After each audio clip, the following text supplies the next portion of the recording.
pasada, ¿no? Y no como definiciones constitutivas del sentido de la acción que realizamos, también me parece que es un punto en que hoy en día una teoría como la de Jesús Mosterín... yo lo que estoy diciendo es que la constitución o la creación de un significado es estética contingente y la relación material entre las variables que producen un efecto sí tiene algo de natural necesario. No, yo tampoco lo... No sé qué estás tratando de decir, güey. O sea, estamos...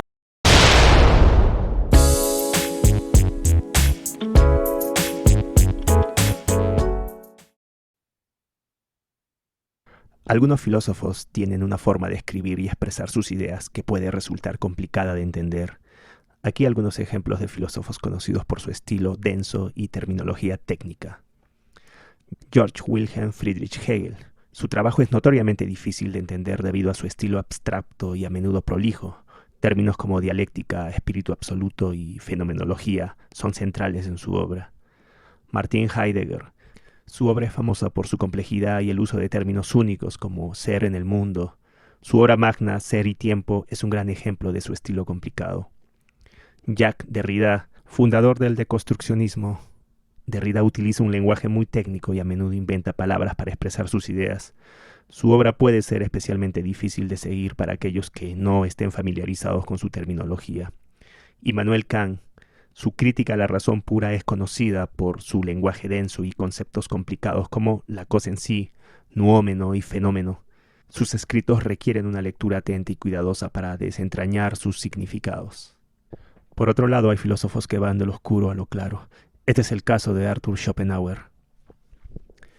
Schopenhauer, un crítico temprano de Hegel, expresó abiertamente su disgusto por el estilo oscuro y complicado de Hegel.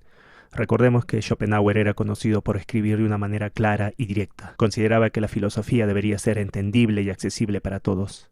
En su crítica, Schopenhauer llegó a decir que el estilo de Hegel era intencionalmente oscuro y que esto permitía a Hegel escapar de cualquier refutación al confundir a sus lectores. Una de las críticas más famosas de Schopenhauer hacia la lógica de Hegel era que la consideraba un compendio de pura charlatanería intelectual.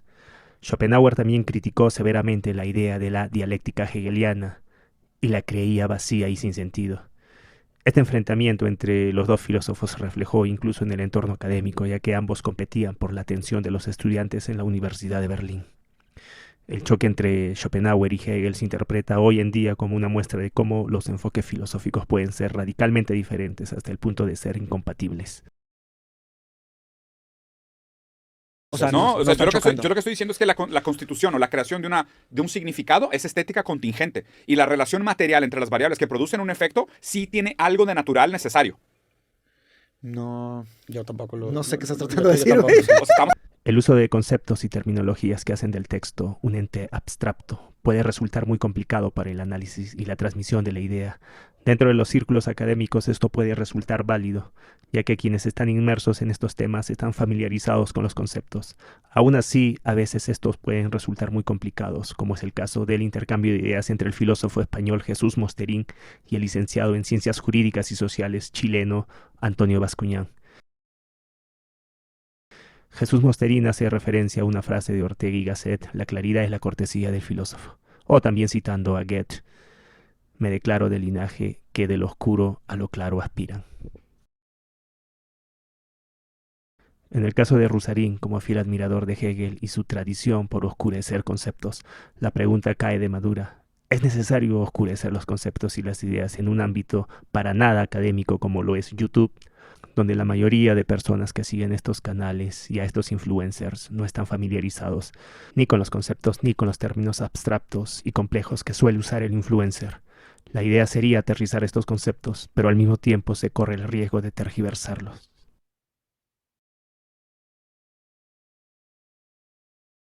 Antonio Bascuñán. Pensar en las reglas como resúmenes de experiencias pasadas, ¿no? Y no como definiciones constitutivas del sentido de la acción que realizamos, también me parece que es un punto en que hoy en día una teoría como la de Jesús Mosterín no podría soslayar como explicación. Si ustedes tienen una partitura, ¿no? Y entonces en la ejecución de la partitura ustedes reconocen la lectura de la convención, que es la traducción de la partitura en sonido. Ustedes Ustedes lo que tienen, por un lado, es una actividad regida no por convenciones, sin duda la notación musical, y por otro lado, que tienen es expresión de subjetividad y producción de efecto subjetivo en el oyente. La pregunta central de la ejecución musical es una pregunta estética. No, es la pregunta por la corrección de la interpretación, por el sentido de la interpretación. Y esa pregunta, o la respuesta a esa pregunta, no se deja desempeñar no simplemente por la lectura convencional de la partitura, ni simplemente por la constatación de la emoción expresada o la emoción producida. Yo lo que estoy diciendo es que la constitución o la creación de un significado es estética contingente. Y la relación material entre las variables que producen un efecto sí tiene algo de natural necesario. No, yo tampoco lo... No sé qué estás tratando de decir, güey. La legitimidad sería exactamente lo mismo, que los súbditos aceptaran el discurso del soberano o que el discurso del soberano fuera aceptable. Y entonces la pregunta es, el hecho de la aceptación, ¿no?, y el reconocimiento como desempeño de la pretensión de validez, ¿son lo mismo? O sea, es lo mismo la constatación de que un discurso se reconoce a la afirmación en primera persona de que el discurso merece ser reconocido. Existe y existe crecientemente una postura de teoría del derecho que adopta por decirlo así, un repliegue hacia una consideración puramente descriptiva de lo que sucede. Dice la teoría del derecho no tiene otro propósito que simplemente constatar, ¿no? Y por lo tanto no tiene ningún otro compromiso de validez que no sea el mínimo de las constataciones de las convenciones que se siguen.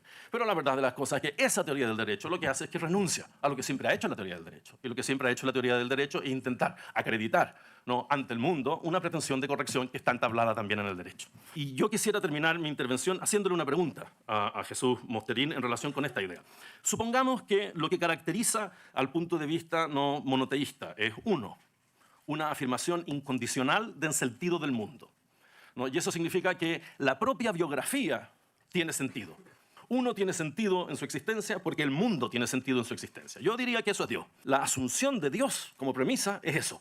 Es partir de una afirmación radical del sentido del mundo que incluye ciertamente el sentido de la propia biografía. En segundo lugar, yo diría que la tradición monoteísta afirma que los hijos de Dios tenemos en común. El hecho es que hay una colectividad, es decir, hay una dimensión colectiva de relación con ese sentido. Hay una afirmación de que el sentido implica participación. Compartimos algo, ¿no? Los seres humanos compartimos algo. Y finalmente está la idea de la redención.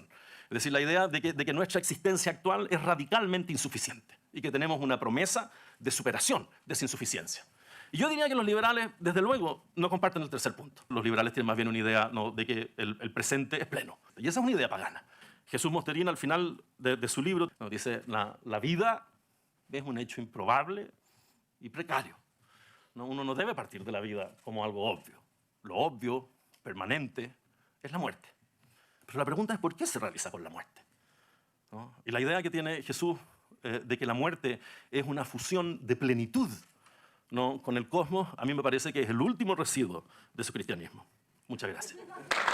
Muchas gracias, Antonio Bascuñán. Estamos hablando de escoger un electrolito u otro, güey. No, o sea, ya tú sé, te cuentas ya una sé, historia por qué lo pero- escoges. pero- Pero ajá. en el mundo material, afuera de tu razón, si hay un motivo por el cual lo escogiste. Eso es lo que dije. No, Es lo yo que- también, pero yo te estoy diciendo que la historia que tú te cuentas de por qué lo escogiste no es necesaria, es contingente. ok. Sí, güey. sí. Pero sí, justo estaba Pero eso diciendo lo mismo. tiene más que ver con libre albedrío. Tiene que ver Sí, con libre albedrío. sí. Con Y el la lenguaje. historia que nos contamos sobre cómo Exacto. llegamos a los resultados. Que la claridad es la cortesía del filósofo y del científico, pues hay que tratar que estén claras. O como decía Goethe, también citado por Ortega, yo me declaro del linaje de esos que de lo oscuro hacia lo claro aspiran.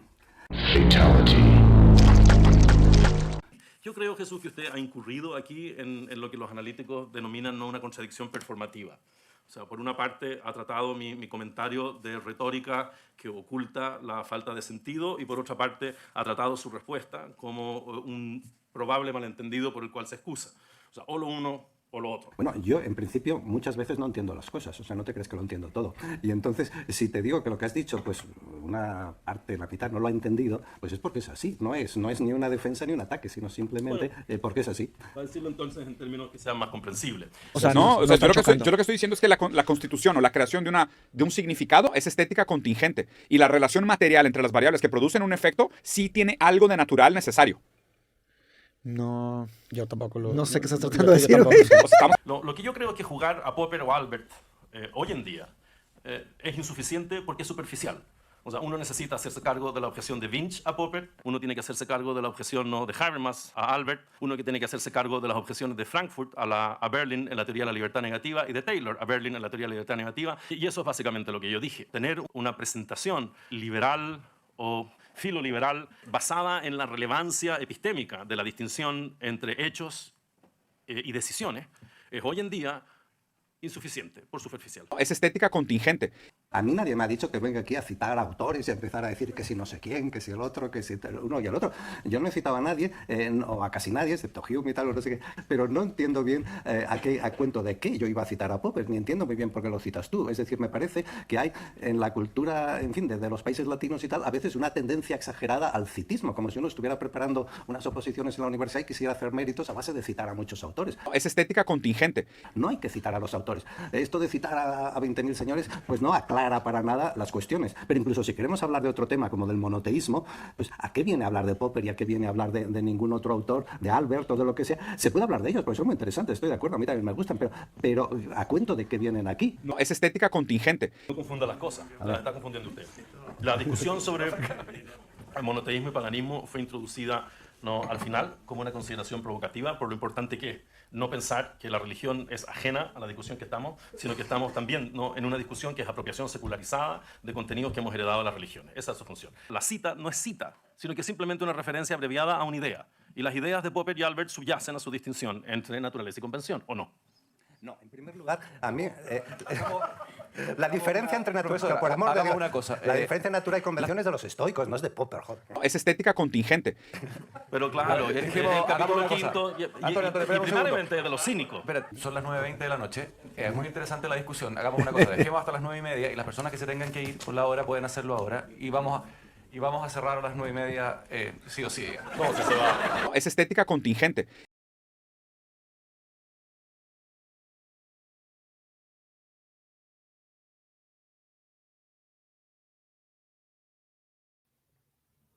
La construcción de un significado es estética contingente. Bueno, esto tiene que ver con el idealismo alemán. Ustedes recuerden que la progresía es moderna en su estructura ontológica, ¿no?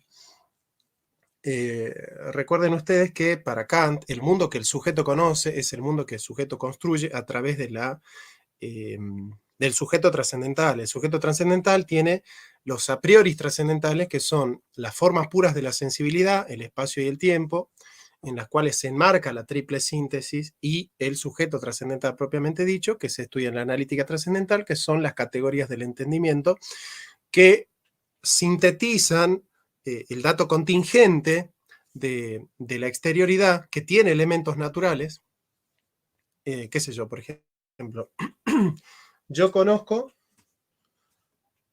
tamaño, dureza, color, olor, textura, sonido,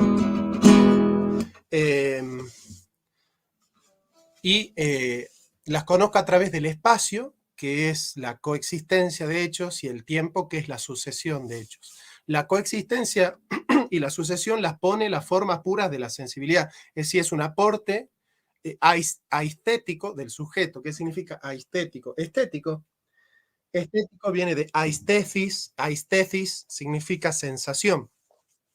Entonces, de alguna u otra manera, nuestras formas de relacionarnos sensitivamente con el exterior es la forma a través del cual nosotros construimos el mundo que hemos de conocer.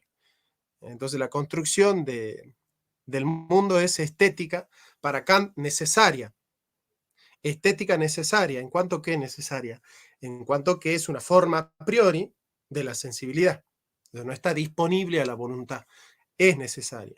En cambio, para Rusarín es contingente, es decir, sale de la modernidad, conserva el giro estético del idealismo alemán, pero en vez de plantearlo como necesario, es decir, como sujeto a priori trascendental del conocimiento, lo plantea como contingente, es decir, como que está totalmente ligado a la circunstancialidad del goce, ¿no? En este sentido es salir de Kant e ingresar en Lacan, es decir, un giro psicologista al sujeto trascendental kantiano. Eso es lo que está queriendo decir. Yo estoy de acuerdo con Ortega y Gasset que la claridad es la cortesía del filósofo y del científico, pues hay que tratar que estén claras. O como decía Goethe, también citado por Ortega, yo me declaro del linaje de esos que de lo oscuro hacia lo claro aspiran. It's the motherfucking Eagle Double G. Snoop Dogg.